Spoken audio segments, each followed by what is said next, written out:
Hello friends, Ashok Ayush में आपका स्वागत है। फ्रेंड्स, आपको पता ही है कि हमारी जो है निरंतर कक्षाएं चल रही हैं पीवाईक्यू पेपर डिस्कशन पे। ठीक है, तो हम लोग अभ्यास सीरीज में, ये हमारी अभ्यास सीरीज है, एक हमारी प्रैक्टिस सीरीज चलती है जिसमें हम 1000 प्रश्नों के माध्यम से सारा सिलेबस आपका कवर करते हैं। ठीक, और ये हमारी अभ्यास सीरीज है जो लगातार चली आ रही है। आप देख पा रहे होंगे डे 41 है, और प्रैक्टिस सीरीज में भी लगभग हमने 15 क्वेश्चन करा दिए हैं। तो आप समझ लीजिए कि 50-60 क्वेश्चन तो हमने ऐसे ही करा दिए। अगर आप इनके भी अभ्यास करोगे तो आपको बहुत ज़्यादा फायदा मिलेगा। तो 2020 का प्रश्न है, आप देख रहे होंगे सारे सामने स्क्रीन पर दिखा हुआ है। तो 2020 का ये दूसरा प्रश्न है। इससे पहले हमने कल एक प्रश्न करा दिया था, ठीक है, सूचना के अधिकार से संबंधित, और ये दूसरा है। इसके बाद एक और प्रश्न आएगा। फिर 2021 में भी 3 प्रश्न पूछे गए, तो उसको भी हम डिस्कस कर लेंगे। इसी तरह निरंतर जो है कक्षाएं हमारी हो जाएंगी, और 2025 तक के करने के बाद जैसे ही गवर्नेंस का ये समाप्त हो जाएगा 2025 वाला प्रश्न, इसके बाद हम आईआर पे आ जाएंगे। एक हमारी सिस्टर है शीला करके, उनका नाम है शीला मैम, तो उन्होंने जो है बोला है कि आईआर का ही प्रश्न डिस्कशन करें, तो हम आईआर पे ही स्टार्ट कर लेंगे। बाकी और भी बच्चे जो जैसा सजेस्ट करेंगे हम वैसे स्टार्ट कर लेंगे। जो क्योंकि थोड़ा सा ये होता है कि जो मेंस में, केवल मेंस में सब्जेक्ट आते हैं, तो उनको हम दिसंबर तक कोशिश करेंगे समाप्त हो जाए। जैसे गवर्नेंस है, इसको समाप्त कर लिया, डिजास्टर मैनेजमेंट का समाप्त कर लिया है, ठीक है, और आईआर है। हालांकि पीटी में भी प्रश्न आ जाते हैं एक दो, इनसे भी आ जाए, गवर्नेंस भी पूछ लेता है और डिजास्टर मैनेजमेंट से भी पूछ लेता है। तो अगर हम देखेंगे तो पीटी में आता है, लेकिन वेटेज मेंस में इनका ज़्यादा रहता है। तो हम मेंस पे ही कोशिश करेंगे, जो मेंस में ही केवल सब्जेक्ट हैं उनको हम समाप्त करें। जैसे सोशल जस्टिस हो गया, ठीक है, इंडियन सोसाइटी हो गया, इनसे प्री में बहुत कम चांसेज होते हैं। हालांकि किसी न किसी तरीके से लिंक करोगे तो किसी न किसी सब्जेक्ट से लिंक हो ही जाता है। अगर आप लिंक करोगे तो फिर उसको किसी न किसी से विभाजित करना बड़ा मुश्किल होता है। तो एक हमारे मित्र हैं शिवम गेमर, वो भी कमेंट कर रहे हैं। उन्होंने कहा कि सर जो है बुक लिस्ट पर वीडियो बनाइए और पीटी पर वीडियो बनाइए। तो पीटी जैसे उन्होंने हिस्ट्री पे बोला है, तो हिस्ट्री पे आप जाइए मेरे प्लेलिस्ट पे, पीवाईक्यू एक नज़र पे हमने पीटी पे वीडियो बना रखे हैं कि कैसे आपको पढ़ना चाहिए और क्वेश्चन को कैसे देखना है, प्री के क्वेश्चन को कैसे देख करके हमको आगे की रणनीति क्या हो, इस पर हमने वीडियो बनाया है। तो आप उसको भी देख लीजिए। तो वहाँ पर आपको 2 साल, क्योंकि एक सीक्वेंस में चल रहा है। अब आप बोलेंगे कि मुझसे 2025 का डिस्कशन कर दें, तो हम कैसे कर देंगे, क्योंकि हम एक लय में चल रहे हैं। ठीक है, तो जैसा आप लोग बताओगे तो वैसा चलते रहेंगे। बाकी आप देखिए इसको। बाकी बुक लिस्ट पर हम वीडियो जरूर कल तक मैं लेकर के बना देता हूँ कि क्या क्या पढ़ना चाहिए। ठीक है, बहुत ज़्यादा देखिए, मैटर के पीछे मत भागना। मैंने कई ऐसे बच्चों को देखा है जो सिर्फ 2-3 किताबें, एक सब्जेक्ट की एक किताबें रखी उन्होंने, 6-7 किताबों से ही उन्होंने प्री भी निकाला, मेंस भी निकाला, बस करंट अफेयर को ऐड करते रहे। ठीक है, और कई बच्चों को ऐसे भी देखा कि 25-30 किताबें भी रखे और उनका सिलेक्शन नहीं हुआ। ठीक है, तो सिलेबस को, मैटर को बिल्कुल लिमिटेड रखना है, और सिलेबस को बार बार देखना है, पीवाईक्यू को देखना है। तो पीवाईक्यू में देखिए, आपको दिखा ही रहा हूँ। ठीक है, तो चलते हैं सीधे प्रश्न पे। तो प्रश्न पहले हमको अपनी रणनीति पर काम करना है, जो कि हमारा सिलेबस है। तो हमारी सर्वप्रथम रणनीति का हिस्सा सिलेबस है, तो हम सिलेबस को बार बार देखेंगे। तो यहाँ पर देखिए, आप जब GS2 में यूपीएससी के जो सिलेबस में आप जाओगे, तो उसमें मेंस के सिलेबस में द्वितीय प्रश्न पत्र आप देखोगे GS2, तो उस पर आपको ये देखने को मिलेगा। तो सामने हेडिंग दिखी होगी, समान अध्ययन प्रश्न पत्र 2। तो इसमें शासन व्यवस्था आता है, ठीक, जिसको हम गवर्नेंस, जो हम कर ही रहे हैं डिस्कशन, संविधान कॉन्स्टिट्यूशन, शासन प्रणाली अर्थात पॉलिटी, सामाजिक न्याय और अंतर्राष्ट्रीय संबंध। ठीक, फिर इसमें आप आओगे तो 15 नंबर टॉपिक और 16 नंबर टॉपिक, इसका हम डिस्कशन करेंगे। ठीक है, तो आप देख पा रहे होंगे यहाँ पे कि 15 नंबर टॉपिक में शासन व्यवस्था, पारदर्शिता और जवाबदेही के महत्वपूर्ण पक्ष, ई गवर्नेंस, अनुप्रयोग, मॉडल, सफलताएं, सीमाएं और संभावनाएं, नागरिक चार्टर, पारदर्शिता एवं जवाबदेही और संस्थागत तथा अनुपाय। तो आप देख पा रहे होंगे इन्हीं से ही बार बार प्रश्न आ रहे हैं। आज हम इसमें 16 नंबर टॉपिक से प्रश्न को डिस्कशन करेंगे, सिविल लोकतंत्र में सिविल सेवाओं की भूमिका। अब देखिए, किसी भी प्रकार का प्रश्न स्टार्ट करने से पहले आप इनके ही शब्दों से स्टार्ट कर सकते हो। अब मैंने यहाँ पर जब इसको स्टार्ट किया, तो आप इसी को स्टार्ट सकते हो, लोकतंत्र में सिविल सेवाओं, यहीं से एक हेडिंग तो यही ले लो। कहीं से भी स्टार्ट करना हो ऐसे, इससे संबंधित अगर प्रश्न पूछता है तो यहीं से उठा लो। सिविल सेवाओं में हमें क्या क्या देखना चाहिए, जवाबदेहिता देखनी चाहिए, पारदर्शिता दिखनी चाहिए, ठीक है, ये चीज़ें होनी चाहिए। ठीक है, तो ई गवर्नेंस को भी आप डाल सकते हो कि ई गवर्नेंस, हमारे शासन व्यवस्था में ई गवर्नेंस का बहुत बड़ा महत्व है, जिससे शासन में पारदर्शिता आती है। फिर वही शब्द को घुमाया, ठीक, जवाबदेहिता आती है। ठीक, फिर आगे नागरिक के अधिकारों को पूर्ण करने के लिए नागरिक चार्टर आया। ठीक, तो जो नागरिक केंद्रित होती है, और नागरिक चार्टर कैसा होना चाहिए, पारदर्शी होना चाहिए, जवाबदेही पूर्ण होना चाहिए, उत्तरदायित्व पूर्ण होना चाहिए। इन्हीं शब्दों को देखिए, जब आ जाएगा शब्द तो आप ऐसे घुमा घुमा कर शब्दों को लिख सकते हो। ठीक है, तो इसमें बहुत बड़ा रॉकेट साइंस नहीं, उत्तर लेखन जितना आप कठिन समझते हो उतना ही सरल होता है। ठीक, तो यहाँ पर जैसा प्रश्न पूछा गया है, तो हमने यही 15-16 नंबर टॉपिक को यहाँ से उठा करके मैंने अलग रख दिया, क्योंकि यहाँ पर एक सिक्वेंस में, यहाँ पर मैंने केवल इसी टॉपिक को डिस्कशन करना है। अब आप एक चीज़ मैं आपको बता दूँ, जब आप और आओगे यहाँ पर 6 नंबर टॉपिक पे, हाँ, तो यहाँ पर क्या है कि ये चीज़ प्रभावक समूह, ये हालांकि पॉलिटी के में दिया हुआ है। अब मैं वही बोलता हूँ ना कि जीएस के किसी पार्ट को पूर्णतः अलग नहीं कर सकता। अब यहाँ गवर्नेंस पॉलिटी एक दूसरे में मिक्स होता है। अब गवर्नेंस में प्रभावक समूह से संबंधित प्रश्न पूछ लेता है, अनौपचारिक औपचारिक संघ के बारे में प्रश्न पूछ लेता है। अब यहाँ पर पॉलिटी में भी दिया हुआ है, ठीक। तो इसको जो है बहुत ज़्यादा ध्यान रखना है, इन्हीं से बार बार प्रश्न रिपीट करता है। अब कल मैं डिस्कशन कराऊंगा तो वहाँ पर भी ये प्रश्न रिपीट होता हुआ दिखाई देगा। तो हमको बार बार इंपॉर्टेंट टॉपिक पर, जैसे सिविल सेवाओं की भूमिका और बाकी शासन व्यवस्था में ये सब चीज़ें, ई गवर्नेंस, और कोई करंट में टॉपिक चल रहा हो, नागरिक चार्टर, ठीक, इनसे प्रश्न बहुत ज़्यादा बनने की संभावनाएं रहती हैं।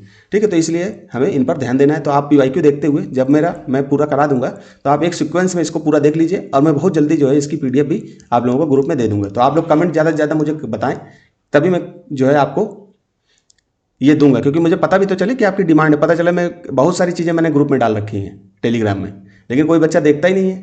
ठीक है, ठीक है। तो चलिए तो आर्थिक प्रदर्शन के लिए क्वेश्चन पढ़ते हैं। आर्थिक प्रदर्शन के लिए संस्थागत गुणवत्ता एक निर्णायक चालक है। ठीक है, इस संदर्भ में लोकतंत्र को सुदृढ़ करने के लिए सिविल सेवाओं में सुधारों के सुझाव दीजिए। अब देखिए, ये प्रश्न कई बच्चों को समझ में नहीं आया होगा, तो मैं जैसे भूमिका लिखने जा रहा था मेरे दिमाग में आया कि पहले मैं प्रश्न को समझाता हूँ। तो यहाँ प्रश्न क्या है, फिर से पढ़ते हैं, फिर मैं समझाता हूँ प्रश्न। आर्थिक प्रदर्शन के लिए, अब देखिए आर्थिक क्षेत्र में आपको प्रदर्शन करने के लिए क्या होता है, संस्थागत, जो हमारी संस्थाएं, उनकी गुणवत्ता एक निर्णायक चालक हो सकती है। एक निर्णायक मतलब कि ड्राइवर हो सकती है। इस संदर्भ में लोकतंत्र को सुदृढ़ करने के लिए सिविल सेवाओं की भूमिका। अब देखिए, सिविल सेवाओं की भूमिका को ही हमको आर्थिक प्रदर्शन से जोड़ करके प्रश्न को लिखना है। अब प्रश्न को कैसे समझना, पहले हम प्रश्न को समझते हैं कि किसी देश की अर्थव्यवस्था कितनी मजबूत होगी। यह सिर्फ पैसों से, मतलब वहां के धन से, आर्थिक वृद्धि से, संसाधनों से और नीतियों पर नहीं होता कि आप जो है आर्थिक वृद्धि करते चले जा रहे हैं। ठीक है, आर्थिक प्रदर्शन दिखेगा, लेकिन वहां पर आपकी संस्थागत गुणवत्ता कहाँ दिखाई देगी। फिर उसके साथ संसाधनों और नीतियों पर नहीं टिकता, बल्कि उस देश की संस्थाओं की गुणवत्ता पर भी निर्भर करता है। जैसे कि प्रशासन आपका कैसा है, न्यायपालिका कैसी है, नियामक की संस्थाएं कैसी, पुलिस कैसा, संसद कैसा, लोक सेवक कैसे हैं। ठीक है, तो आप जो है लोकसभा या लोक सेवा कैसी है। तो जैसे आप प्रशासन आपका बेहतर है, आप देखते हो कि जहाँ की गवर्नेंस अच्छी होती है वहाँ पर जो है निवेश बहुत ज़्यादा होता है। ठीक है, इन्वेस्टमेंट जो है बहुत ज़्यादा होता है। ठीक, उसके साथ न्यायपालिका अगर बेहतर है कि मान लो कंपनी से रिलेटेड या कोई इन्वेस्टर हमारे यहाँ आया, उससे संबंधित कोई विवाद हो गया, तो न्यायपालिका उसको जल्दी जल्दी उस पर न्याय दे दे, तो न्यायपालिका बेहतर हो। जैसे अपने यहाँ क्या है, बहुत ढीली है, क्योंकि 4.5 करोड़ से अधिक मामले न्यायपालिका में लंबित हैं। आप इससे समझ लीजिए, तो बहुत सारे विदेशी जो यहाँ पर निवेश करना चाहते हैं वो पीछे हट जाते हैं। हालांकि ईज ऑफ डूइंग बिजनेस जो रिपोर्ट आती थी, हालांकि अभी बंद हो गई है, उसमें रिपोर्ट कुछ गवर्नेंस पे अच्छा काम हुआ है, तो कुछ निवेशक भारत की तरफ रुख तो करने लगे, लेकिन और हमें सुधार की आवश्यकता है। ठीक है, इसके साथ साथ प्रशासन बेहतर होगा, न्यायपालिका बेहतर होगी, नियामकीय संस्थाएं जो रेगुलेटिंग संस्थाएं होती हैं, अगर वो अच्छे से काम करेंगी तो और निवेश बढ़ेगा, आर्थिक वृद्धि ऑटोमेटिक होगी, तो हमारा आर्थिक प्रदर्शन बेहतर होता हुआ चला जाएगा। पुलिस बेहतर होगी, पुलिस तंत्र, संसद कानून बढ़िया बना दे, लोक सेवा में लग जाए। ठीक है, फिर इस तरह से अगर संस्थाएं मजबूत होंगी तो क्या क्या हो सकता है कि पारदर्शिता होनी चाहिए, भ्रष्टाचार कम होगा, निर्णय समय पर होते रहेंगे, नियम समान रूप से लागू होते रहेंगे सभी के लिए, अधिकारी सक्षम और निष्पक्ष है, तो अर्थव्यवस्था तेजी से बढ़ती है। ठीक, अगर ये सब चीजें, ये संस्थागत गुणवत्ता की बात कर रहा है। ठीक, फिर अगर कमजोर होगी तो क्या होगा, तो हमको इसको भी ध्यान रखना है। तो अगर संस्थाएं कमजोर हैं तो निवेश कम होता है। भाई, अब पाकिस्तान में कौन निवेश करना चाहता है, देख रहे हो कि वहां प्रशासन लचर, न्यायपालिका बेकार है।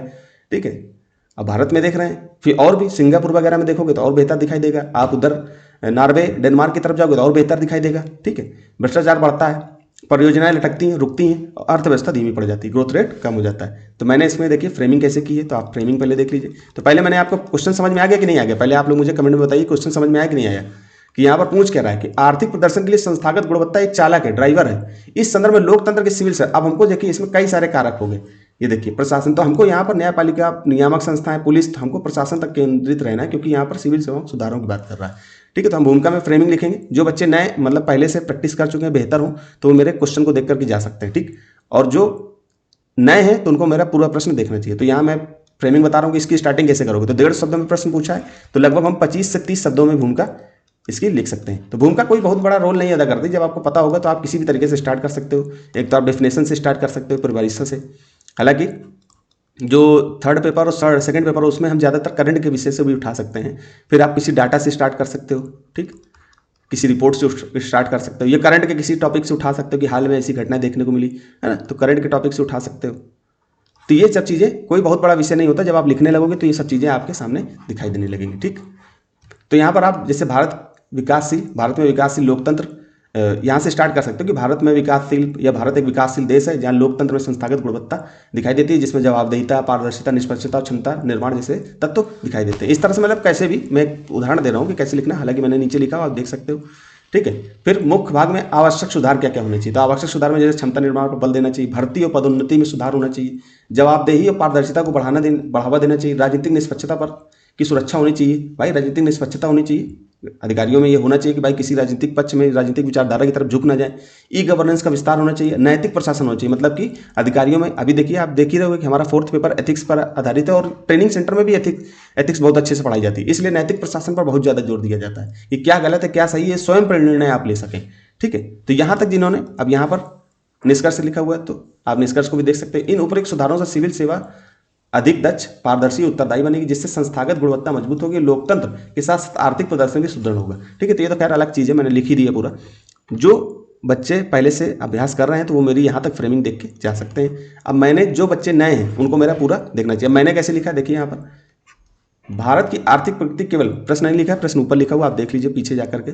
भारत की आर्थिक प्रगति केवल पूंजी व संसाधनों पर नहीं बल्कि संस्थागत गुणवत्ता जैसे कि पारदर्शिता, निष्पक्षता, प्रभावी शासन और जवाबदेही पर निर्भर करती है। सिविल सेवा इन संस्थानों का आधार है। सिविल सेवा जो होती है इन संस्थानों का आधार है, अतः इसके सुधार लोकतंत्र और आर्थिक प्रदर्शन दोनों को मजबूती देते हैं। अब लोकतंत्र की बात हमने डाल दी क्योंकि लोकतंत्र सिविल सेवाओं की भूमिका हमारे सिलेबस में है, तो हमने यहाँ पर थोड़ा सा हिंट कर दिया, बहुत ज़्यादा डीप में नहीं जाना है। फिर यहीं से जो है हमने आवश्यक सुधार, क्योंकि यहाँ पर आप क्वेश्चन में देख पा रहे होंगे कि क्वेश्चन में बहुत ज़्यादा पॉइंट की डिमांड नहीं कर रहा है, केवल सुधारों की बात कर रहा है। सुदृढ़ करने के लिए सिविल सेवाओं में सुधारों की सुझाव दीजिए, मतलब सुधारों की आवश्यकता कौन कौन सी है, तो हमने सुझाव दिए। ठीक है,